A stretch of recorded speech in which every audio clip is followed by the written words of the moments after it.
Tervetuloa Lukulähteen äärelle. Tämä jakso on toteutettu osana Opetushallituksen rahoittamaa Lukulähde-hanketta.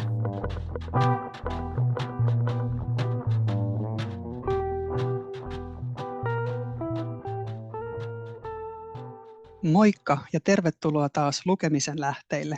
Tässä Lukulähde-podcastissa keskustellaan lukemisesta, monenlaisista teksteistä, niin kirjoitetuista kuin audiovisuaalisistakin, ja niihin liittyvistä kokemuksista ja ajatuksista.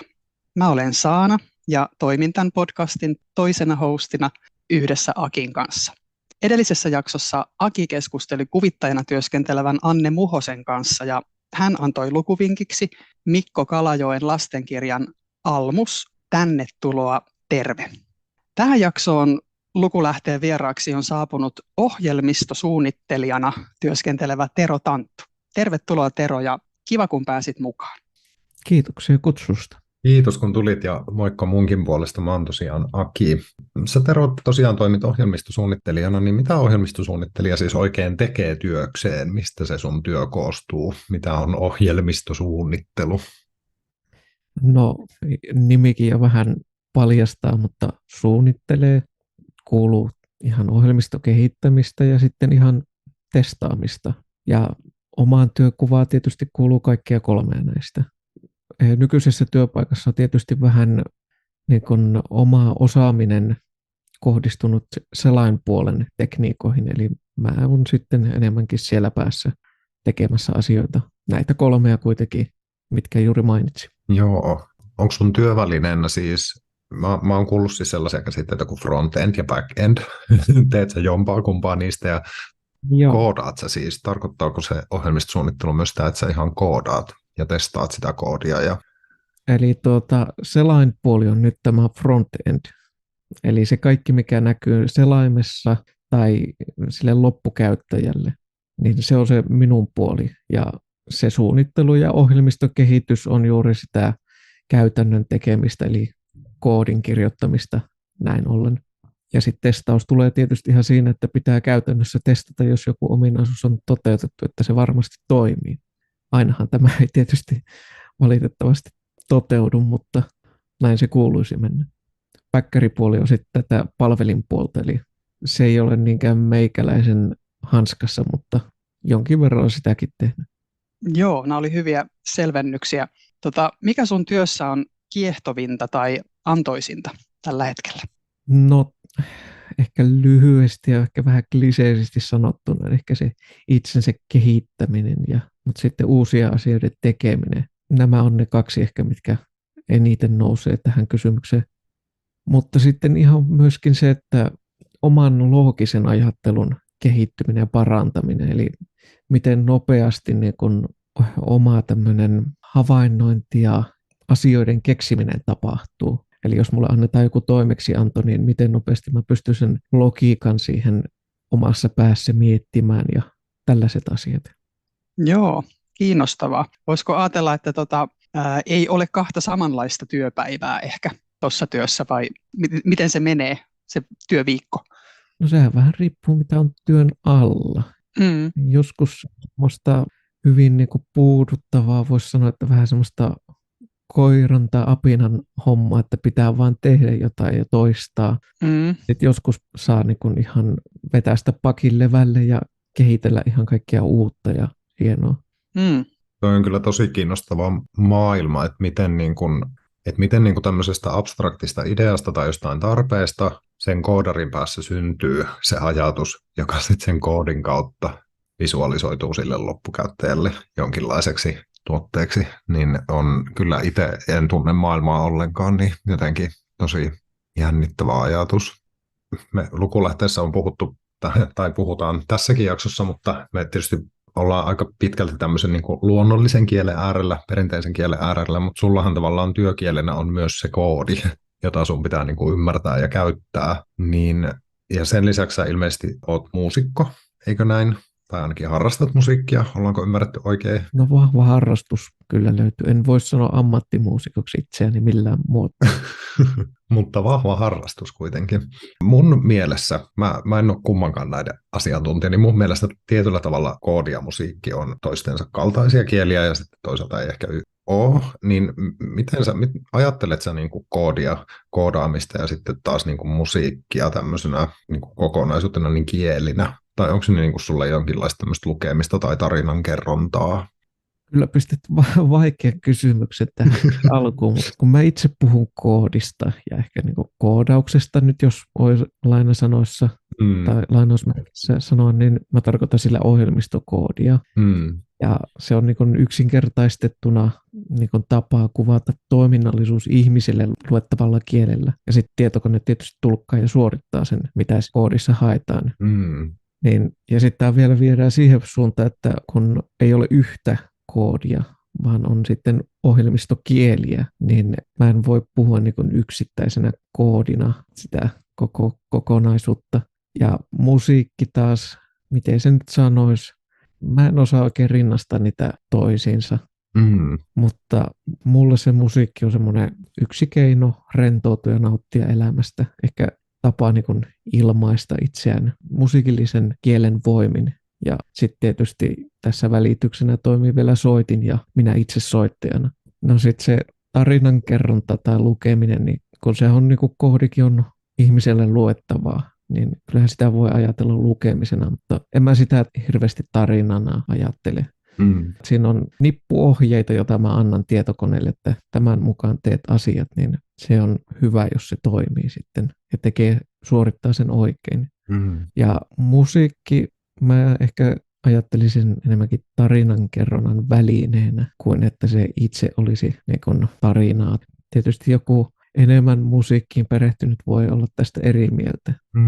Joo, siis nämä on silleen niin kuin ulkopuoliselle kiinnostavia. Mulle tuli tässä kuunnellessa, siis musta tuntuu, että mulla kävi montakin lisää kysymystä mielessä, mutta yksi mitä mä mietin, että silloin kun sä luet vaikka aikaisemmin tehtyä koodia, ohjelmointia, jos sun pitää tarkistaa vaikka jotain juttuja, niin näet sä samalla kun sä sitä luet, niin visualisoituuko se jotenkin sun päässä vai onko se ennemminkin niin, että sä ikään kuin luet niitä koodirivejä siitä sellaisenaan vai ajatteletko sä samalla niin kuin mielessäsi, miltä se ehkä näyttää siellä niin sanotussa front-end-puolella. Ja onko sulla sama musiikissa, kun sä luet vaikka nuotistoa, niin kuulet sä samalla mielessäsi esim. Omalla soittimella tai muuten sen musiikin? Onko nämä sellaisia, niin kuin, mitkä jotenkin visualisoituu tai muuten muuttuu aistikuuloiksi päässä? No siinä onkin hyvä kysymys. Kun koodiakin lukee ja sitten kun sä harjaannut siihen, niin sä opit tietämään, miten joku asia toimii. Se on vähän niin kuin vieraan kielen puhuminenkin. Sä vaan tuotat sitä, kun sä pääset siihen tarvittavaan pisteeseen, että sun ei tarvitse enää miettiä sitä. Hyvin niin kuin hankala ehkä ainakin omalta osalta sanoa, että mä visualisoisin tuotettua koodia. No mä nyt silleen saatan ajatella, että jos mulla on joku pala koodia ja se saa jotain tietoa, niin mä ehkä saatan sen omassa mielessä niin kuin aukaista sen niin kuin näkyviin enemmän, mitä se saattaa koodissa siinä koodieditorissa näyttää. Ja siinä mielessä kyllä, mutta en ehkä sen enempää. Ja sitten tietysti, jos mä visualisoisin sitä, miltä se frontissa näyttää, niin mähän näen sen käytännössä heti, kun mä oon toteuttanut sen koodinpätkän. Totta. Et siinä ei ole tavallaan semmoista välttämättä viivettä. Toki jos on harjaantunut koodari, niin hän voi kirjoittaa koko toiminnallisuuden ihan silmät ummessa ja sitten painaa enteriä ja kauan katsomassa, että se näyttää. Sehän voi olla yhtä hyvin, että se on ihan täydellinen jo silloin. Mutta sitten taas palvelin puolella, niin eihän tämmöistä visualisointia välttämättä olisi mahdollista toteuttaa, mutta on sielläkin omat työkalunsa, että sä pystyt sitten testaamaan ja näkemään, miten se käytännössä toimii. Ja musiikissa, niin totta kai jos olisi niin lahjakas musiikin saralla, että pystyisi niin kun kuuntelemaan omassa mielessä, miltä joku nuotti kuulostaa, niin olisi se hienoa. Itse ehkä pystyy semmoisella yksinkertaisella tasolla sitä nuottia niin kun omassa mielessä tai hyräilemään vaikka ihan vaan sitä nuotista lukemalla. Mutta ei ole semmoinen, niin kuin, en ole Mozartti, ihmelapsi, joka lukee isoja partituureja ja kuulee koko teoksen omassa päässään. Ja vielä kopioi sen sitten ihan korvakuulolta vaikka. Totta, se on ehkä sitten omanlainen lahjakkuus. No hei, millä tavalla sä oot oppinut sit aikanaan niin kuin sekä ohjelmointia että sitten toisaalta taas musiikkia. Että osaat sä eritellä sitä, että mistä tai millä tavoin sä oot niitä oppinut ja mistä sä oot ehkä oppinut niitä parhaiten. Millä keinoilla oppii sun mielestä ohjelmoimaan tai vaikka musiikkia harrastamaan tai lukemaan nuotistoja tai soittamaan soitinta? No ehkä molemmille yhteistä on se, että ihan käytännön harjoittelu. Mä en sitä voi niin kuin vähätellä. On tiettyjä asioita, jotka sun pitää lukea jostakin materiaalista tai sitten joku toinen kertoo sulle, että näin tee se. Mutta ihan vaan, että sä itse teet sitä, niin sitten sulla alkaa se näppituntuma tulemaan siihen itse asiaan. Ja koodaamisen ja ohjelmoinnin puolesta mä sanoisin, että hyvin voi lähteä ihan vaikka jostain netistä löytyvistä materiaaleista. Niitä pitää oppia lukemaan yksinkin, mutta sitten ihan joku kurssi, jossa joku opettaja ohjaa sitä ja mahdollisesti tehdään yhdessä samanaikaisesti ja hän sitten selostaa. Itse tykkään tästä tyylistä ja itsellä ainakin iso osa kokemuksesta tuli ihan ensimmäisen työpaikan ohessa.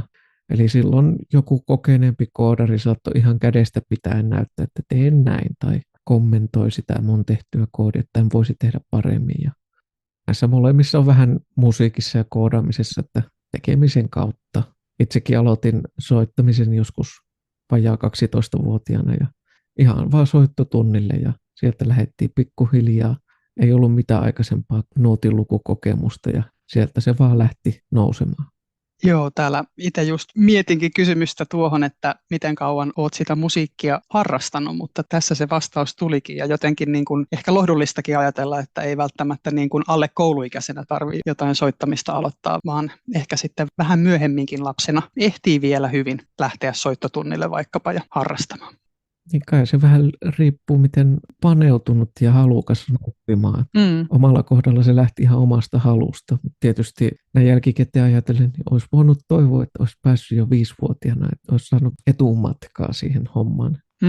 Oliko soitin valinta heti selvä itselle vai koititko ensin muutamia instrumentteja, kunnes se sitten valikoitui se oma? Kyllä se soitin oli jo niin ihan selvä. Okei. Mä itse valitsin sen soittimen ja sillä on mennyt. Haluatko paljastaa, että mitä soitat? No, harmonikkahan se on.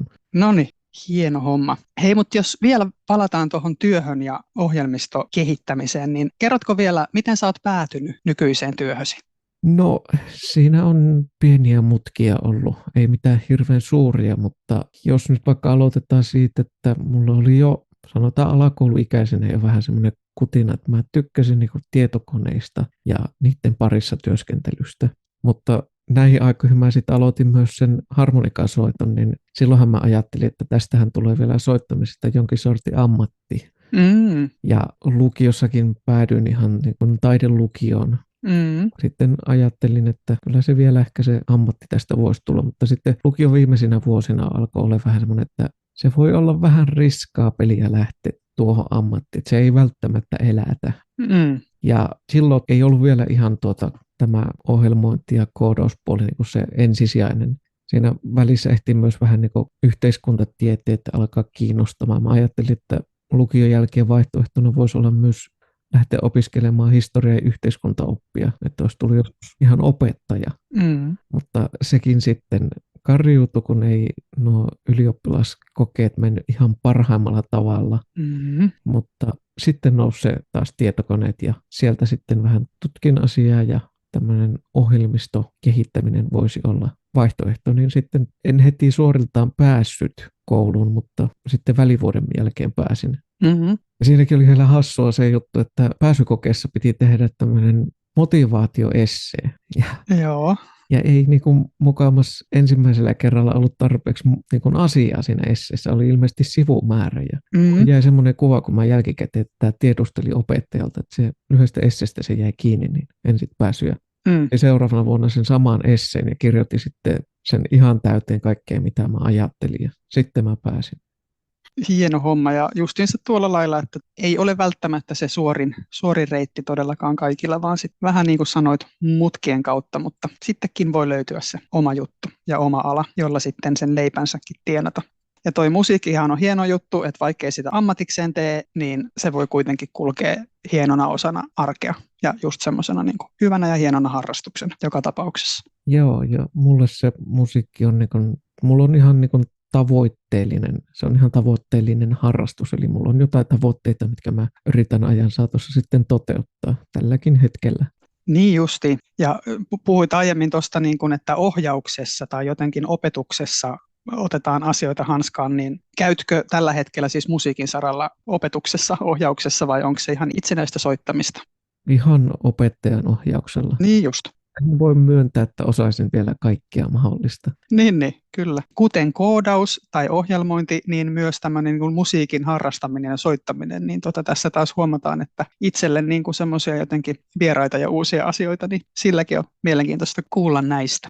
Joo, ehdottomasti. Ja sitten jotenkin on myös kiva kuulla, että sä kuitenkin aikaisemmin sanoit, että musiikki on sulle semmoinen tapa niin kuin rentoutua ja ehkä tulkita itseä, että se voi samaan aikaan olla hyvinkin tavoitteellinen harrastus, mutta sitten myös tämmöinen niin kuin ikään kuin hengähdyspaikka, vaikka siihen liittyykin paljon tavoitteellista toimintaa. No hei, miten sä kuvailisit sun omaa suhdetta lukemiseen? Luetko sä ylipäätään minkä verran tai käytätkö muita tekstimuotoja, äänikirjoja, videoita, jotain muuta audiovisuaalista? No, jos puhutaan lukemisesta ihan sen sanan kirjaimellisessä muodossa, niin siinä mielessä aika vähäistä. Mutta jos tolleen laveasti, niin äänikirjoja kyllä tulee kulutettua ihan senkin edestä. Mutta en sitäkään nyt sanoisi, että suuria määriä. Tällä hetkellä on ehkä ollut joku 12 kirjaa vuodessa. Ne on hyvin eri pituisia se kirjat sitten ollut. Osa on ollut saattanut olla ihan paksuja pumaskoita, ainakin niiden äänikirjojen pituudesta päätellen. Ja no muita tekstimuotoja sitten ihan videoita ja elokuvia sun muita tulee sivussa katsottua myös ja kulutettua. Joo. Osaatko sä kuvailla sitä, että miksi sä koet, että kirjojen lukeminen ei ehkä ole se oma juttu, koska se on myös tosi tavallista, että moni ei juurikaan, niin kuin sä sanoit, kirjaimellisessa merkityksessä lue nykyään ehkä niin paljon, niin mikä sulla siinä on semmoinen juttu, että ne on ennemmin ne äänikirjat kuin vaikka se perinteinen lukeminen?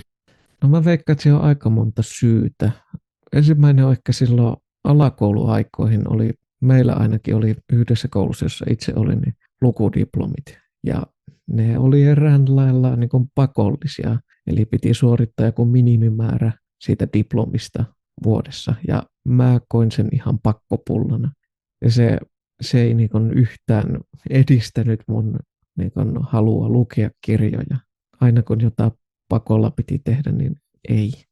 Ja sitten oli näitäkin kertoja, että jos meillä oli joku kirja, mitä luettiin ihan lukudiplomin ulkopuolelta, niin opettaja oli vähän nihki, että saatko sä nyt merkitä sen sinne lukudiplomiin kuitenkaan. Aika jännä. No sitten toinen on ihan se, että mulla lukiossa todettiin lievä lukihäiriö. Ehkä se on voinut vaikuttaa siihen, että mä en vaan niin tykkää lukea huomaamatta. Mutta sitten mä joskus todennut, että mulla on vaan laiskat silmät. Eli jos mä rupean lukemaan kirjaa, niin mulla rupeaa hyvin nopeasti väsyttämään. Ei jaksanut sitä kirjaa pitää käsissä. Niin sitten se tähän lopahtaa aina. Kuunteleminen on sitten toinen juttu. Joo, ihan totta. Ja toi oli itse asiassa yksi syy, miksi mä itse luen aina iltaisin nukkumaan mennessä, koska mulla on vähän sama efekti, että mä en kauhean montaa sivua kerkeä lukea ennen kuin uni alkaa painaa. Mutta jännä tämä lukudiplomi-asia, koska meillä on ollut joitain vieraita, jotka taas on sanonut, että se lukudiplomi on nimenomaan ollut se, mikä on jotenkin ihan muistaa, että se on niinku kannustanut lukemaan. Mutta ehkä siinä on paljon vaikutusta myös sillä, että miten siihen lukudiplomiin suhtaudutaan. Ja sitten vaikka just tommonen, että saako diplomin ulkopuolelta lukea ja liittää kirjoja siihen ja kaikki nämä. Se on varmaan niin monen tekijän summa, mistä se oma lukuinto tulee. Mutta Niin niissä taisi olla, että niitä oli eri tasoisia lukudiplomeita. Niitä oli, ensimmäisen piti lukea 5, olisiko toisen ollut 10, sitten oli joku 15. Ja sitten meillä ainakin oli joissakin koulussa, että sitten palkittiin ihan kevätjuhlassa näitä, jotka oli suorittanut diplomin vaikka sillä maksimimäärällä tai ansioituneesti jollakin muotoa. Niin justi, joo. toihan tekee siitä myös tosi kilpailullista tavallaan, varsinkin jos palkitaan vain niitä, jotka on lukenut niin kuin erityisen paljon tai ansioituneesti. Ja tavallaan mä ymmärrän, miksi palkitaan hyvin menestyviä, mutta sitten taas tämmöiseen niin kuin harrastuneiseen tekemiseen tai johonkin, minkä pitäisi lisätä harrastuneisuutta, niin se voi olla se kilpailullisuus vähän osalle just kääntyä itseään vastaan. Ja tämä nyt jollain lailla ehkä toimii aasinsiltana tähän seuraavaan aiheeseen. Eli me ollaan puhuttu aiemmissa jaksoissa sosiaalisesta tai sisäisestä paineesta lukemiseen ja sitten just erilaisista lukemiseen liittyvistä tuntemuksista. Niin koetko sinä, Tero, painetta lukemiseen tai mitä ajatuksia sulle herää lukuhäpeästä? Tunnistatko tällaista omalla kohdalla tai yleisesti? No en kyllä häpeile yhtään.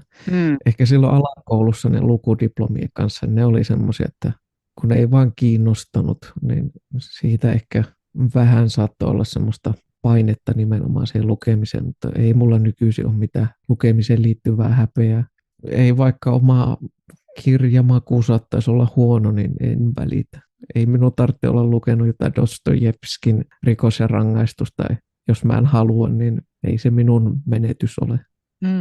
Hyvä asenne. Niin on. Ja nimenomaan just siitä näkökulmasta, että sit lukee ja kuuntelee just sitä, mikä itseä kiinnostaa, että maailman niin kuin pullollaan kirjoja, ettei kannata tavallaan käyttää sitä vähän luku- tai kuunteluaikaansa sellaiseen, mikä ei itselle sovi. No hei, miten sä sitten kuvailisit sun arkista tekstimaailmaa? Se voi olla niin kuin töihin liittyen tai sitten vapaa-ajalla ihan kaiken kaikkiaan, että millaisia niin kuin tekstejä siihen kuuluu, jos ajatellaan tämmöisen laajan tekstikäsityksen mukaan kirjoitetuista teksteistä kaikkiin näihin audiovisuaalisiin juttuihin. Miten sun tekstiarki rakentuu? No työn osalta tulee ehkä luettua niin kuin dokumentaatioita, eli missä niin kuin selitetään vaikka miten joku ohjelmistokieli toimii tai jotkut ominaisuudet toimii, miten näitä käytetään. Ehkä se on sitä omaa työjargonia, jota joutuu käymään lävitse. Muuten vapaa-ajalla, niin kaikkea mitä tuossa nyt on lueteltu, elokuvat, taide, TV-sarjat, musiikki. Ehkä se, miten nyt taide nähdään, niin ehkä sitä ja sometekstiä vähemmissä määrin. Jos nyt ajatellaan jotain niin kuin ihan taidetta, niin en oikein osaa sanoa, miten tuo nyt tulkittaisiin, mutta aika lavealla kädellä. Joo. Mitä sanoisit, mitä olet lukenut tai kuunnellut tänään tai viime aikoina, joka on jäänyt syystä tai toisesta mieleen? Jotain mieleenpainuvaa? No meikäläisen tämä lukemisurakka tai äänikirjojen kuunteleminen on nyt ehkä 3 vuotta tullut täyteen, niin siinä aikana mieleenpainuvia oli Eve Hietamiehen Yössyöttö-sarja. Siitä mä tykkäsin. Se sarja tuli hutastua aika nopeasti. Ei mennyt niin kuin minun tahdilla, niin ehkä joku muutama kuukausi kaikki meni. Ja viime aikoina olen kuunnellut Hovimäki-sarjaa. Se oli siinä mielessä mielenkiintoinen sarja, että mä itse tykkäsin siitä TV-sarjasta todella paljon. Ja tietysti se sarja jätti paljon asioita kertomatta, niin piti saada täydennettyä aukot. Niin tuli semmoinen tyytyväinen olo, kun sai sen luettua pois kuleksimasta. Nyt tietää, miten sekin tarina kulki alusta loppuun. No niin, ja onko nämä tämmöisiä, niin kuin, tässä oli 2 tämmöistä sarjaa mainittu, niin tykkäät siis ilmeisesti tämmöisistä, että on, niin kuin, ollaan saman aiheen tai teeman äärellä niin kuin monenkin teoksen verran? No jossakin mielessä kyllä, mutta on siellä sitten paljon yksittäisiä kirjoja, mitä mä nyt on katsonut 37 kirjaa kaiken kaikkiaan tämän 3 vuoden aikana lukenut, niin siellä on sekaalaisesti ihan tämmöisiä yksittäisiä teoksia ja sitten on nämä pitkät sarjat. En mä tee semmoista, että toinen on parempi tapa tai sarjat on parempi tai yksittäinen teos. Nyt on vaan päätynyt näihin sarjoihin, kun niitä on sitten tietää, että on alku ja loppu. Tai niin kuin ehkä paremminkin se, että on aina yhden kirjan jälkeen vielä jotain odotettavaa. Niin. Mainitsit tässä, että 3 vuotta sitten, siis 3 vuoden ajan olet kuunnellut äänikirjoja, ymmärsinkö oikein? Joo. Niin mitä tapahtui silloin 3 vuotta sitten, kun lähdit kuuntelemaan äänikirjoja? Muistatko sen vielä tavallaan? Miten pääsit niiden pariin? Silloin oli aikaa ja silloin tuli ajeltua autolla aika paljon. Niin ne pitkät ajomatkat oli vähän tylsiä alkaa. Eka kuuntelin ihan vaan radiota, jees. Sillä se muutama reissun aina kulutettua, mutta sitten se alkoi käymään vähän tymppöjäksi, kun ei välttämättä tullut mitään mieluista. Niin sitten mä pongasin, että tuossa yhdessä kirjapalvelussa olisi niinku kirjasarja, minkä mä haluan niinku lukea. Sekin perustui TV-sarjaan ja piti se kirjaversio saada lävite, niin siitä sitten lähti. Ensimmäinen kirja, mikä mä otin sieltä, oli G.R.R. Martinin tämä Game of Thrones valtaistuinpelisarja. Ja sehän meni sitten siinä, niin kun, olisiko mulla puoli vuotta mennyt, kun mä ne kaikki kahlasin lävite sitten. Niin, montas niitä on? Onko niitä nyt 12? Niin. En mene ihan sanomaan nyt, kun en muista ulkoa, mutta se oli ihan ensimmäinen, mistä mä aloitin. Ja kannatti lukea.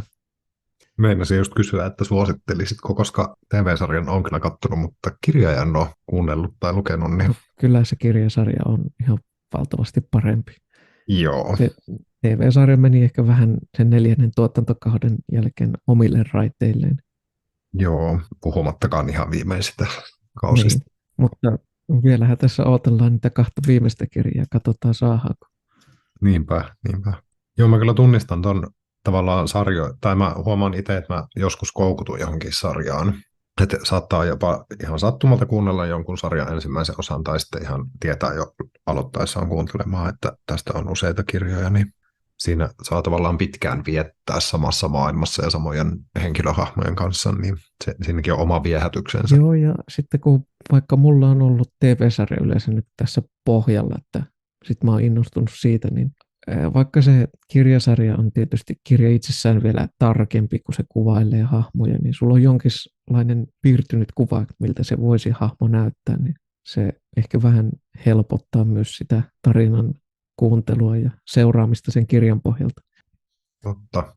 Ei, jotkut meidän vieraat on kuvannut sellaista, joku taisi käyttää sanaa, en muista kuka se oli, joka käytti sanaa, tulee tämmöinen tavallaan lukemiskrapula, että lukee jonkun tosi hyvän kirjan tai jonkun sarjan, ja sitten kun se loppuu, niin tulee semmoinen olo, että ei haluaisi tavallaan, että se loppuu, tai tulee vähän semmoinen, että no apua, mitäs mä nyt teen, ja on vähän tyhjä olo, ja näin, niin tunnistat tällaista? Onko sulle tullut jonkun tämmöisen sarjan tai erityisen hyvän kirjan kuuntelun jälkeen semmoinen, että harmi, että tämä loppui jo nyt? On montakin kertaa. Ja sitten varsinkin, jos, jos TV-sarja jää kesken sille, että se kirjasarja jatkuu, niin sitten on semmoinen hyvin, se saattaa se krapula jo tulla silloinkin, niin se ainoa helpotus on saada lisää, niin sitten on pakko aloittaa se kirjan käyminen lävitse. Mä itse olen rajoittanut aika pitkälti lukemisen näihin suomenkielisiin luettuihin, että en ole vielä englanninkielistä kirjaa koskaan lukenut. Olen käynyt kyllä mielessä yhden sarjan osalta, että pitäisi tilata koko kirjasarja ja alkaa ihan kirjan kautta lukemaan, mutta en ole vielä saanut aloitettua. Sehän on hyvää kielitreeniä, ja sitten kun lukee enemmän, niin sitten se tietysti sujuvoituu se lukeminen myös vieraalla kielellä, samoin kuin kuunnellessa. Kuunnellessa tietysti vaikuttaa myös se puhuja tai se ääneen lukija, että minkälainen aksentti on ja näin poispäin, että tottuu siihen ääneen. No hei, tuossa vähän puhuttiin, tai tavallaan vähän puhuttiin, tai sivuttiin tuommoisia niin kuin itselle mieluisia tekstejä, niin onko sulla sitten jotain tekstejä tai tekstityyppejä, joita sä jostain syystä vierastat, jotka ehkä tuntuu jotenkin itselle hankalilta tai jopa ahdistavilta, että osaatko sanoa, miksi näin on, tai onko sulla semmoinen olo, että haluaisi muuttaa ja yrittää niin kuin sukeltaa itselle hankalan tekstin pariin? Tekstityyppejä, tarkoitatko nyt vaikka runokirjallisuutta tai jotain tämän tyylisiä? Joo. En ole hirveästi edes runokirjallisuuttakaan lukenut. Koulussa ehkä nämä tämmöiset ihan vanhat klassikot, mitä oli pakko lukea. Ne oli myös semmoisia, vaikka Aleksis Kivi, niin ei oikein, en oikein tykännyt niistä. Vaikka mä ymmärrän kyllä sen vaikutuksen, mikä sillä kirjalla on ollut, mutta tämmöisen nykyaikaisen lukijan, niin ei se oikein, se kieli oli jo sellainen, että ei sitä oikein ymmärtänyt eikä jaksanut lukea. Ja klassikot on kyllä, tai siis vanhat tekstit on vaikeita monella tasolla, ja yksi niistä on toi kieli, ja se tavallaan, että se maailma on jo niin vieras nykylukijan silmiä, että tietyt kirjat on klassikoita syystä, mutta ne ei ole ehkä niitä, mihin kannattaa ensimmäisenä tarttua sillä, että haluaisinpa löytää lukuinnon ja aloittaa lukuharrastuksen, niin ne ei ehkä aina ole helpoimmin lähestyttävät. Eikä ne jotkut klassikot ei uppoa osalle koskaan. Et tunnistan itsekin tätä samaa, että tietyt klassikot on sellaisia, että ei niitä jaksa kahlata läpi, mutta sitten niillekin on ne lukijansa, ja ne joihin ne tänäkin päivänä vielä oppuu. No hei Tero, mitä lukeminen tai sitten äänikirjojen kuunteleminen niin antaa sun työhön? Eli siis muut kuin töitä varten luetut tai kuunnellut tekstit. No, antaako ne nyt oikeastaan mitään? Ehkä joskus saattaa työn ohessa olla joku äänikirja päällä ja sitten se niinku auttaa keskittymään siihen varsinaiseen tekemiseen. Niin en mä oikein välttämättä muuta. Se on vähän sama musiikin kanssa, että sitä musiikkia kuuntelee siinä työn ohessa ja sitten se tukee sitä keskittymistä. Aivan. Kysymyksenä olisikin juuri ollut mielessä tämä, että entäs sitten musiikki, että mitä ajattelet, mutta että justiin tuolla lailla, että voi siihen keskittymiseen sitten auttaa sekin. Mitä sä luulet, voiko niistä olla, tämä on nyt ihan mutuilua, tuli mieleen tässä, voiko niistä olla sitten apua tavallaan semmoiseen niin kuin yleiseen, vaikkapa ohjelmistokehitystyössäkin välillä joutuu varmaan tekemään luovia ratkaisuja tai miettiä, että miten ihmeessä mä niin kuin ratkaisen tämän asian, niin jotenkin semmoisen niin kuin ajattelun kehittymiseen tai luovan ongelmanratkaisun kehittymiseen tai muuhun, jos ajattelee silleen pitkällä jänteellä, vaikka musiikin harrastamista tai lukemista tai muuta, niin voisiko niistä olla sellaista välillistä hyötyä? No tietysti en välttämättä nyt mene varmaksi sanomaan, mutta voi tietysti kehittää semmoista kognitiivista kykyä omaksua asioita, kun sä kuuntelet ja luet paljon ja sä joudut niin kun käsittelemään asioita. Niin ehkä sekin asioiden käsittely nopeutuu, sä voit omaksua jotain asioita nopeammin, ehkä tätä kautta. Musiikin mä voin sanoa omalla osalla, että se vaikutti meikäläisen muistiin, että mulla oli hyvin hankala vaikka alakoulussa ennen soiton harrastusta muistaa niin kun koulutehtävien tekeminen. Niin sitten kun mä aloitin musiikin harrastamisen, niin sitten muisti kehittyi ja mun muistin paremmin, että muistan ne kotiläksyt ja mitä oli kotitehtäviä ja tämmöisiä. Ehkä on oma kokemus siitä, mutta joku tohtori tai professori osaa paremmin varmaan vastata noihin, tämmöinen tavanpulliaisen näkemys. Joo, mutta ihan mullakaan ei tähän ole niin kuin silleen suoraan mitään tutkittua tietoa, mutta rupesin miettimään hauska toi muisti-asia, mikä sulle on jäänyt selvästi mieleen sieltä. No hei, miten sitten, jos sä mietit sun muusikon tai ohjelmistosuunnittelijan uraa niin kuin tästä taaksepäin, niin tuleeko sinulle mieleen jotain yksittäisiä hetkiä, jotka on syystä tai toista jäänyt erityisen vahvasti mieleen, jotain, mikä on ollut vaikka ammatillisesti erityisen haastavaa, innostavaa tai vaikuttavaa, jotain tämmöisiä mieleenpainuneita hetkiä? No muusikon uralta. No, ura on aina hyvä sana tässäkin kohtaa. No ehkä se, että on päässyt niin kuin esiintymään monissa konserteissa, ihan tämmöisissä, ei nyt suurissa, mutta mittakaavassa on ehkä konserttitalokokoisissa konserteissa erilaisten esiintyjien kanssa. Ja yksi oli ainakin semmoinen mieleenpainuva, oli tuolta taidelukioajalta. Meillä oli aina kerran vuoteen alkuvuodesta promenaadikonsertti. Niin vuonna 2013 sitten erään ystäväni kanssa, joka hänkin soittaa harmonikkaa, niin soitettiin duettona siellä, kun Jolli Caballero Pietro Frosinin teossa. Meillä oli pianisti siinä mukana säästämässä, niin me ei annettu kovin tarkkoja ohjeita pianistille, että minkälainen se säästys tulisi olla, niin me saatiin mitä tilattiin, että se oli kyllä ihan niin kuin soittajakin kannalta hauska veto silloin. Siitä on ihan äänitaltiointi YouTubessakin löydettävänä, mutta jätän sen muiden etsittäväksi, jos haluat kuunnella. No, oman työn uran kannalta tai ohjelmistosuunnittelijan uran, niin mä sanoisin, että ensimmäinen vakituinen työpaikka. Ja sekin ihan vaan sen takia, että se oli niin kuin ensimmäinen kerta merkkinä itselle, että omaa osaamista ja työtä on arvostettu, että on haluttu edes niin kuin palkata vakituiseksi. Varsinkin näin tässä vaiheessa työuraa, joka on hyvin alkuvaiheessa omasta mielestä vielä, niin se tuntui hyvältä. Joo, ehdottomasti noin molemmat hauskoja esimerkkejä. Ehkä siellä kuulijoilla jo Google-sormet napsuttaa etsiä tätä teosta. No hei, noi oli nyt noita niin kuin tavallaan ohjelmistopuolen ja musiikin saralta, niin onko jotain tekstejä, jotka on tehnyt suhun suurimman vaikutuksen tai suuren vaikutuksen elämän aikana? Onko joku tämmöinen tekstikokemus jäänyt samalla lailla erityisen merkittävänä tai mieleenpainuneena mieleen? No, tämä onkin poikkeus tässä omassa lukuhistoriassa. Tämä teksti tai kirja oikeastaan, niin sanotaan, että se oli sitä pakkolukemista ja se tuli sieltä.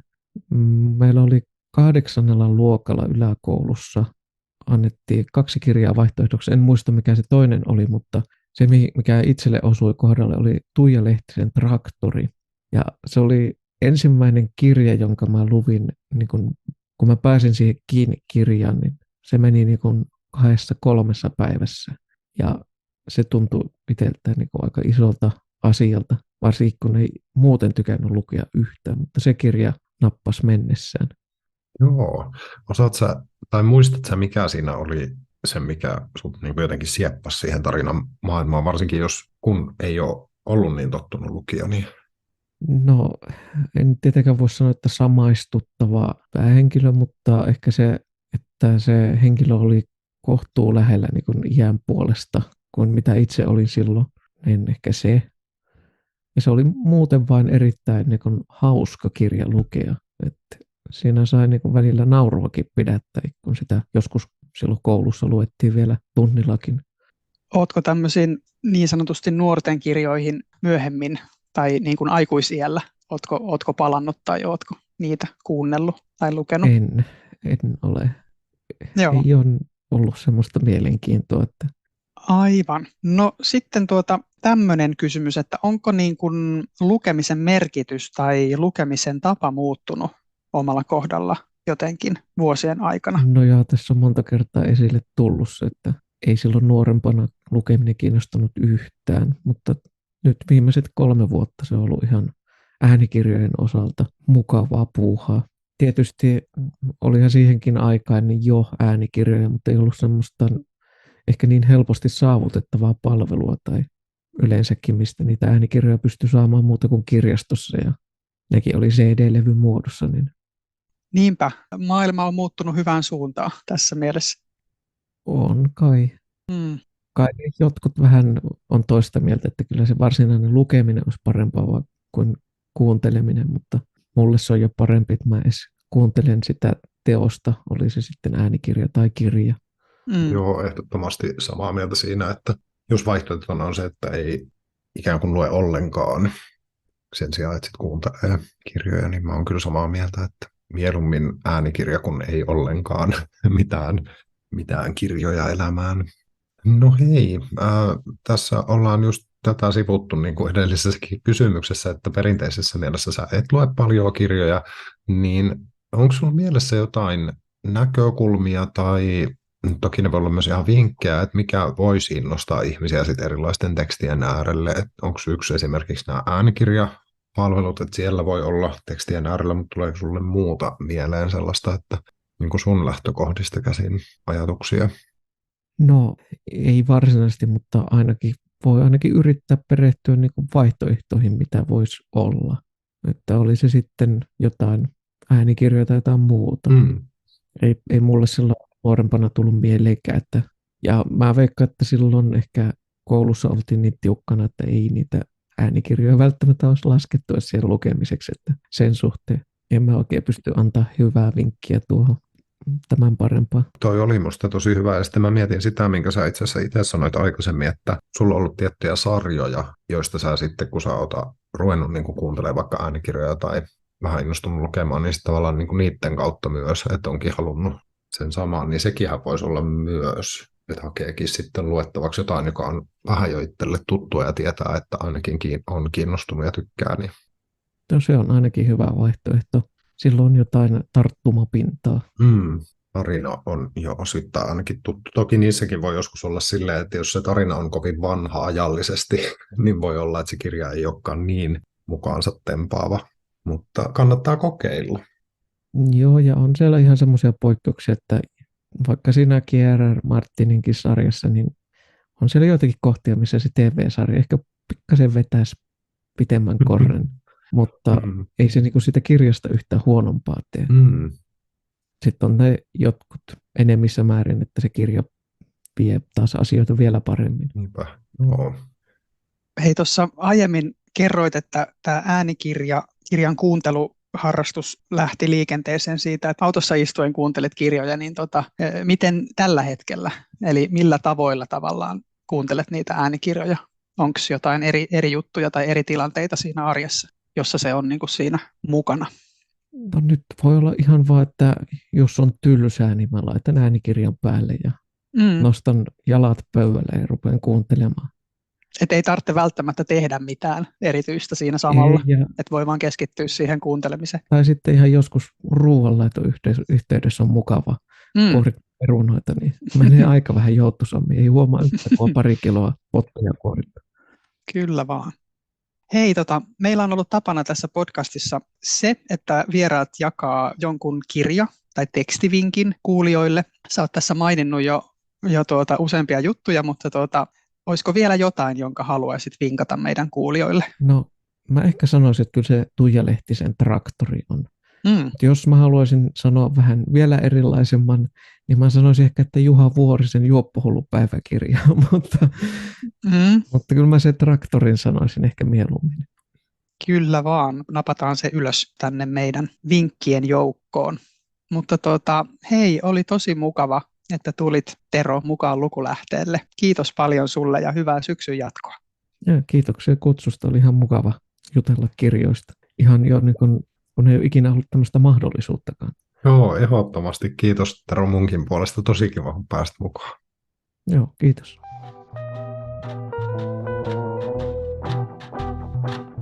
Kuuntelit Lukulähde-podcastia. Kuullaan taas Lukulähteen äärellä.